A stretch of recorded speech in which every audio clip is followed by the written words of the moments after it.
Hey everyone, this is Anna Gressel, and you're listening to the AI Drop, your briefing on how AI is reshaping the future of business law and industry.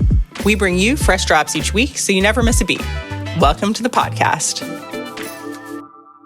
Hi, everyone. Today on the AI Drop, we're getting into the architecture of agentic risk and governance with someone who really lives at the intersection of these fields. I'm so glad to be joined by Jason Stanley, who's the head of applied AI research at ServiceNow, where his team works on trust, security, and safety for some of the largest organizations in the world as they bring AI into real workflows. And Jason has done a ton of cool things. He's worked at the OECD and the Partnership on AI and ML Commons. And earlier in his career, he worked on labor market policy for the government of Canada. Basically, Jason is very cool in all capital letters. And I will give a real plug for his Substack, which I read pretty religiously, and it goes further than most organizations you'll read on topics related to agents and governance, talking about issues around systems design and security and organizational theory. And it's just a great read about what is actually at stake when we put agents into organizations, what it takes to keep them trustworthy, and what governance even means, which is a big question. So, Jason, thank you so much for joining us. I'm thrilled to have you on the podcast. Thanks very much. Very happy to be here. Looking forward to it. Let's do an intro into the concept of agents and why it is challenging to govern them in practice. This is a huge area, but you've done a fantastic job of breaking this down on your Substack into a bunch of really important concepts. Yeah, it's a sort of big and broad question, but a great one to kick off on. I think a lot of the challenge comes from an anchoring or priming challenge. By that, what I'm referring to is people who've been around machine learning and early kind of data science had a way of thinking about governance and risk management for those systems that has a bit of an overlap with what we need for today, but largely is ill-equipped for dealing with the challenges of agents. And so there's an anchoring, like we have certain practices and institutions and mental models built from that previous generation that we're trying to, in some cases, kind of port over into the world of generative AI and agent systems. And they don't totally hold, they're not ready for it, and they're certainly not ready for the more advanced versions.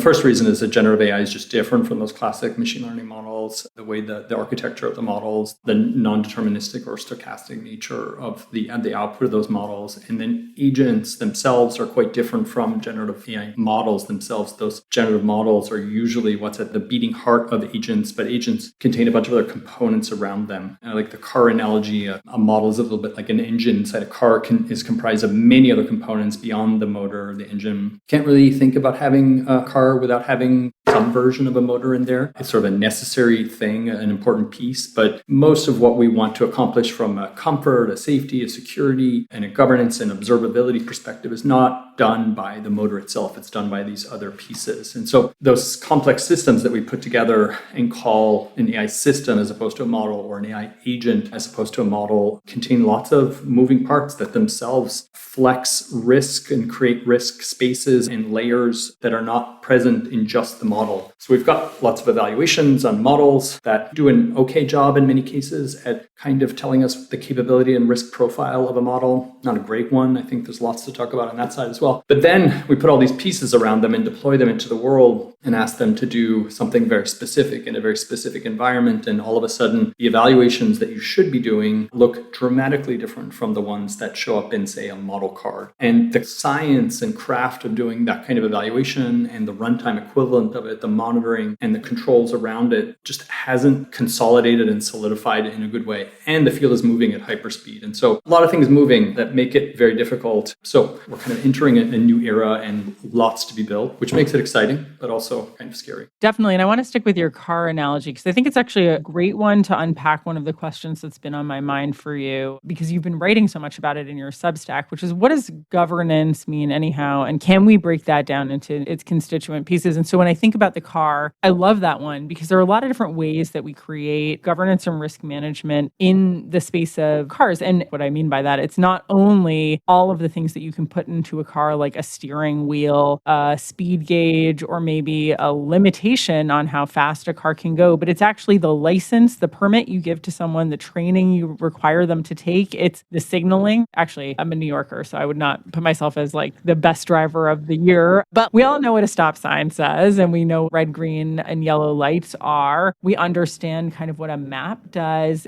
and we've built roads, and roads are standardized. We have like so many different ways of creating governance for an automobile-oriented world. And that actually, I really feel like represents some of the things that you're talking about in your writing, the challenges of breaking out the different pieces of agentic governance. Some of it is about authorization. Who do we let drive the car? Some of it is about like what tooling we put around the car, or what limitations we put in the car, or what systems and infrastructure we put under the car. So this becomes this massive challenge. And we struggle with this a lot with different organizations because some of them can like manipulate the car and some of them are just drivers and some of them are potentially building the roadways. So how do you think about the complexity in this? But maybe you can also start by walking us through like, how have you broken this up? What does that actually mean to you living and breathing in the agent space? And then we can talk more about what do we do with all of that. So I love the automotive example precisely for the reasons you list. And I've spoken about that in the past, where the difference between an engine and a car and what gets fulfilled in the car as opposed to the engine. What gets fulfilled in the factory for the car that's not fulfilled in the car itself, say like testing procedures and other kinds of trustworthiness. What gets fulfilled in the infrastructure, what gets fulfilled, the physical infrastructure, the social infrastructure, the policing, the licensing, education, driver training, and so on, and then laws. So it's like we all drive cars, many of us drive cars, we interact with vehicles, even if we're only pedestrians all the time. These things all make sense to us. We figured this out for other technologies, and here we are struggling with a new high consequence, different, but nevertheless, it is a technology. We've dealt with many types of technologies in the past before. I'm a sociologist by background, and a lot of my work in the past has been historical and archival, and I always find it so frustrating in being in the thick of working on R&D for a new technology and really being surrounded by conversations where you feel like people have no idea what has happened before today, or they kind of actively ignore parallel industries where we've sorted out a lot of hard questions before. There's a lot we can draw on from other sectors. So coming back to your question, how do we break it up? A lot of my current effort goes towards trying to understand where governance is going and needs to go in the very near future as agents become more sophisticated, acting on longer horizons, get picked up inside organizations more and more, what the control plane needs to look like, what the governance layers need to look like in a situation where we're deploying and on the other side, people are using our platform. And then I provide input to some standards and policies. But otherwise, I'm not trying to work on the many other layers of the onion that I would consider to be first-class citizens from a governance perspective, like the regulatory environment, the standards and standard adjacent bodies, like what's coming out of NIST and KZ and those kinds of groups. All very important work, but it's not really where the focus of my work is. My work is really on, I like to refer to it as the technical governance layer.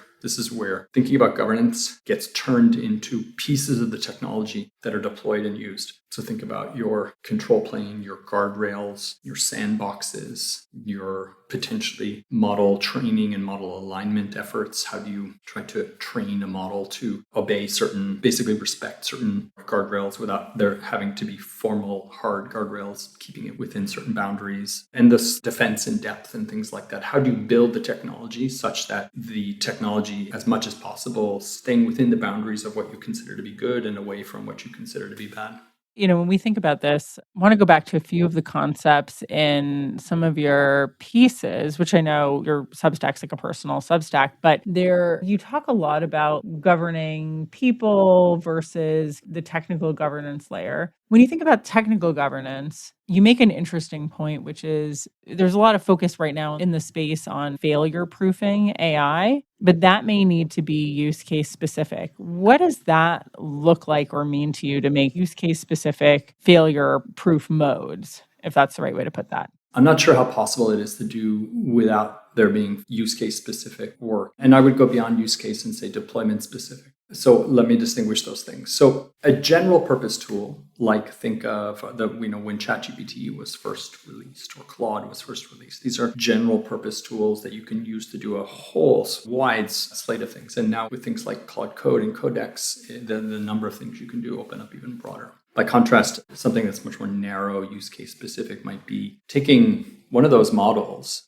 embedding it in a product or a workflow that's designed to solve a very specific problem. Say, for example, helping a customer service desk work with tickets that are flowing through that desk to do it in a faster, more robust way and to get to ticket resolution in a more scalable way. So the first thing is that you can design a set of evaluations and tests for the use case that are going to help you understand the contours of the capability, behavior, and risk profile of that specific application in a much denser, more robust way than you can for a general purpose tool, because the slate of things that are possible with that general purpose tool just make it impossible to do the level of the dense hard work across all the possible use cases and all the possible different ways of interacting with a general purpose tool. That doesn't mean general purpose tools don't have a place. It's just that you need to understand what you can possibly know about the risk and behavioral profile of a general purpose tool versus something that's much more specific and targeted at a use case. For the targeted use case, assuming you do the work of building the evaluations, you can know the contours of that risk and capability profile much deeper. Now, that's a big caveat, right? Assuming you do the hard work of building those evaluations, because not everyone is doing that, right? And in some cases, they may just simply be adopting model card evaluations and saying, your system, well, here's the evaluations that were done in the model for your system. That's actually a very poor thing to do because the evaluations at the model level don't tell you much about how a system behaves. And then the next piece is deployment-specific grounding. So if you take the same narrow use case specific system and deploy it into, let's say, a bank, and then you deploy it into a manufacturing organization, the data that those two organizations may have internally, even for something very narrow like an IT system, is going to look different, right? And it could be volume difference, it could be terminology differences, it could be procedural differences. And so the very same system where you've evaluated it on a generic use case set of evaluations and tests deployed into two different deployment situations, that those evaluations may be good in one and be very poor indication of another. And so in an ideal situation, you're designing your evaluation and tests and monitoring as close to what the system will be exposed to in production as possible. There's a cost trade-off because doing that for every single deployment, and moreover doing it almost like on a repeated basis because your environment is changing over time, is costly. So you need to find the sweet spot of how you can do it at the right cadence, how you can combine it with runtime monitoring so that you're getting the right visibility into the risk and behavioral profile of a system. Simply relying on those generic evaluations, lots of people do it, really bad thing to do. And even moving beyond evaluations, let's talk a little bit about agents in production. When we talk about governing agents, governing workflows, and governing agentic organizations or agentic workplaces, what do all of those three concepts mean? Because they're quite different from each other in practice. Yeah, I think it's really important to distinguish, I try and do this in my writing, distinguish governance of AI from governance in an era of AI. Overwhelmingly in the industry, we use the phrase AI governance, like it says a lot about what's being governed there, right? It's the AI that's being governed. And a lot of the technical approaches to this, and even the human and organizational approaches to this, mean that the objects or the entities being governed and monitored and so on are individual agents or systems. And then we have challenges around how do you do that at scale? How do you do it when you have many agents? All very legitimate challenges, but they don't touch very much the challenge of how do you do the governance of work, which is a long-standing challenge inside organizations, in an era where agents do more and more of that work. That's a different challenge. In the same way that for humans, when we give badges and credentials and logins and permissions to individual employees, this is not the same thing from governing how, for example, software is created and where reviews should go in and who is the legitimate person to review, another person's work. Do you need to have certain credentials to do that? These questions exist across many different types of work that happen inside organizations. Sometimes they're cross-organizational because the supply chain stretches across organizations. The important point is that we have these approaches to governing work that are different from approaches to governing actors. And right now, what we're doing in large part is figuring out how to govern and how to monitor and control the new actors, the agents, forgetting that as these new actors come into organizations, they're changing how work gets done. And the paradigm we have for governing work in a human era does not apply because agents fundamentally bring new failure modes. They patch old ones in some cases. They work at a speed and a scale and a volume humans never could. And so they alter many other things that are not actually being solved by this new approach to AI governance. Yeah, I mean, I love all of those points, in part because this is an area where the legal industry is obviously very focused right now. Way in which AI and agents in particular are changing the nature of our work is it's pretty tremendous. And so we have certain methodologies that I think still carry over, and then we have new methodologies to create. And not so much about the technical architecture that sits on top of the agent as much as it is like understanding how we work in collaboration with agents. Like, what does it mean to be in a team or in a joint workflow that involves an agent as part of that? It's a really interesting question. And maybe it would be helpful to have you dig in a little bit on some of the things that you've talked about with respect to that. Like, where do you see organizations have opportunities in this world of kind of joint agentic and human work? Like, where do you think they should be focusing their time and attention? Because it's a very difficult challenge, I think, to take on all of these pieces of governing agents and governance of agents at once. And governance of work. Yeah. So there are a mountain of opportunities simply in the sphere that I think is already being looked at closely, which is the governance of agents, because agent technology is advancing so quickly. The models are becoming more capable, the harnesses are becoming more powerful, all of which is enabling agents to work across longer trajectories, all of which expands the number and diversity of risks in the risk surfaces and so on. And so even if you're only looking at the agents, there's a lot to do. For example, one thing that I'm currently really interested in is increasingly talking about loops. If you're in the ecosystem, you follow this, the new thing is everyone, last week it was harnesses, this week it's loops. So we can laugh and shake our heads at these terms, but there's some real substance there. Loops, we have them for humans too, right? You give feedback, people update how they behave in an ideal world, and hopefully there's some alignment and they sort of reorient in the right direction. And over time, people are improving. And so this is like a loop. And so now we have these for agents. But of course, everything depends on what kind of signal you're getting for learning. If you're teaching an agent to be as productive as possible on a specific task and not giving them other signals, they're going to find whatever ways they can available to them to become as productive as possible, as successful as possible at accomplishing that task. And this can involve, unsurprisingly, doing non-compliant things, right? Finding shortcuts. Humans do this as well. If you give them a goal, they can maximize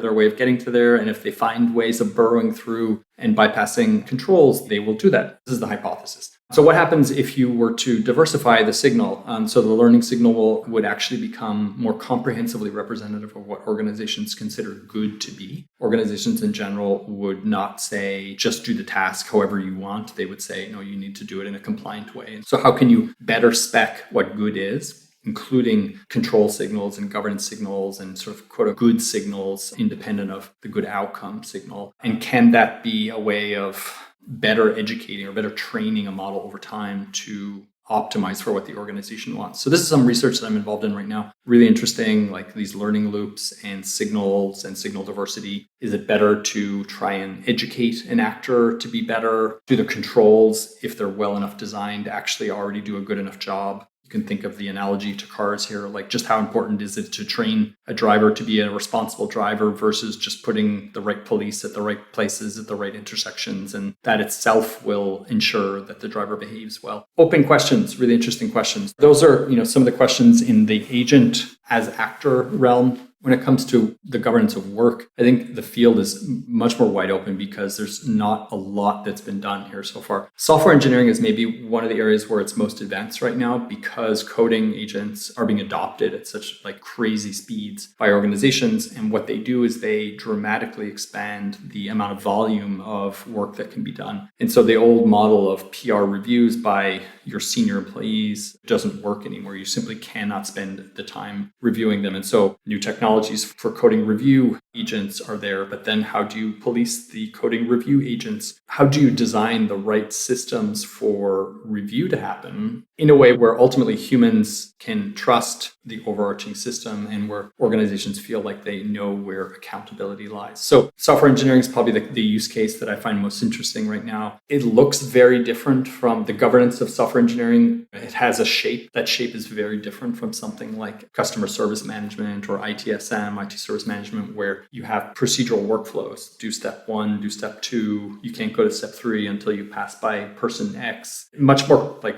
crystallized, firm, step-by-step procedural governance. In software engineering and other things, usually it's like a very ungoverned, loosely governed, get the work done, and then it goes through a kind of quality gate, kind of like peer review gate before it goes somewhere else. And then you probably have like an automated test pipeline and things like that. So I think lots of really exciting work to be done there. I don't have answers on what it should look like. I suspect it's going to look different depending on what the actual work object is that's being produced. But it's something orgs are in large part ignoring, and I think is really, really important. Yeah, I mean, it's something that we think a lot about with some of our clients who are focused on coming up with governance models from a policy, like an organizational governance perspective for agents. But for the reasons you mentioned, it's quite challenging to figure out the right governance model for each risk because the risks can take such a different shape. And one of the things we'll often talk about with clients is, well, what happens when your refrain that humans have to stay in the loop no longer becomes something that humans can do for every single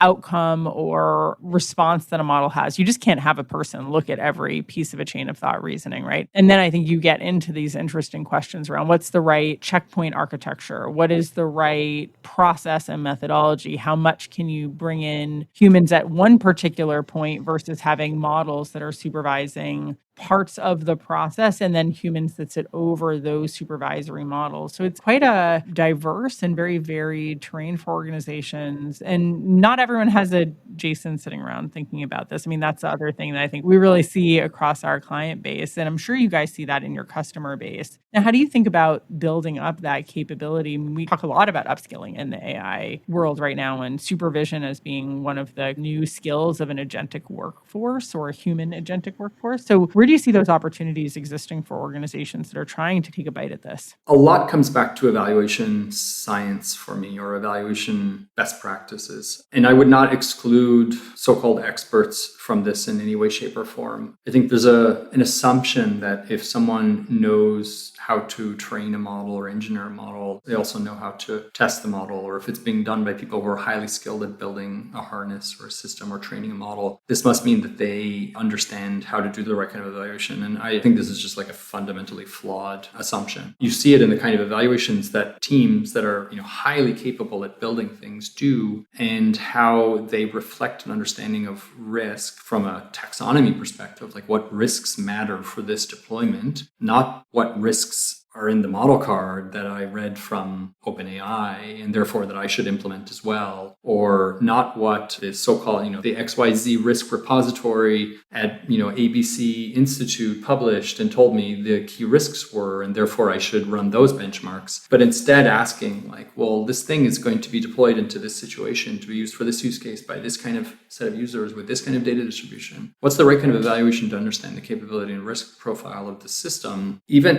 experts frequently make ginormous mistakes when it comes to figuring out, making decisions about what the evaluation should look like. And why? I think it's because the way this technology has arisen has been driven so much by general purpose labs and academics who are not deploying the technology into very specific settings. And so there's a lot of obsession with general purpose benchmarks and capabilities and model cards and so on. And that's being reproduced inside lots of organizations procuring, consuming, even deploying the technology, where they're making claims about capability and risks that ultimately I think are very poor representations of what the capability and risk will look like given the harness, given the system, given the data distribution and deployment. So I think if there's one kind of skill set and resource that organizations should be working on to build internally, it's an excellence in understanding how to evaluate systems, grounded evaluation of systems, not running benchmarks on models that may have its own place somewhere in there, but in many cases it won't. In the same way that if you're buying large numbers of cars to use them in some very specific environmental condition, you do not need an expertise in testing the engine when it's on the engine block in the engine factory. What you need is an understanding of how to test and understand the risk profile of cars being used in the environment that you want to use those cars in. Testing cars is different from testing engines, especially when those engines are just sitting in the factory, the engine factory. And again, testing cars is going to look different from testing cars in your context. Like if you're testing cars for going off-road You do not want to trust car testing results done in a very different climate, on paved roads, et cetera,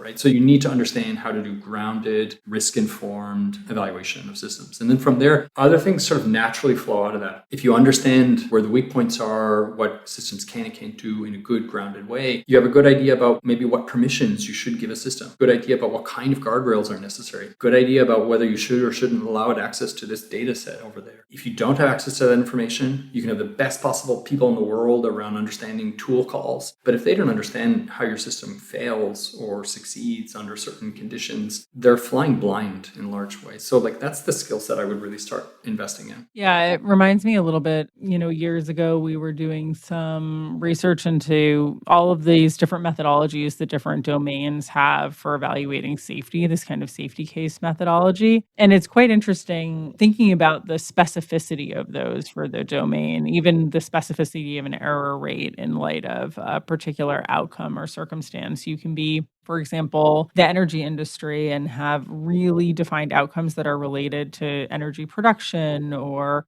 grid stability that are not necessarily there for other parts of the business. And so we see companies struggle with that sometimes, the importance of actually applying the methodology to the right use case or the right business unit. But a lot of that expertise is already in-house if you are in a highly regulated industry. And I think so much of the governance effort, again, using governance to mean enterprise governance, is marrying up those folks and making sure that they have the technical skills and the resources to then apply what they already know from their own deep well of expertise to the problem and the context. So such an interesting area. Jason, thank you so much for joining us today. This was a great discussion, and we'll definitely need to have you back on to do a part 2. There's no space that I think is moving more quickly than obviously the agent space, but also agentic risk management and controls. And so it's completely fascinating to have this conversation. And thank you for taking the time to be here with us today. Thanks for having me. Enjoyed the conversation. I'd be happy to come back. That's today's drop. Thanks for listening. If you'd like to hear more of the AI Drop, hit subscribe and join us each week for fresh insights on what's shaping the future of AI. This podcast is for informational purposes only, and it does not constitute legal advice or establish an attorney-client relationship. It may be considered attorney advertising, so prior results do not guarantee a similar outcome. The views expressed here are those of the speakers and do not necessarily reflect the views of their firms, organizations, or clients. For more information, please visit freshfields.com.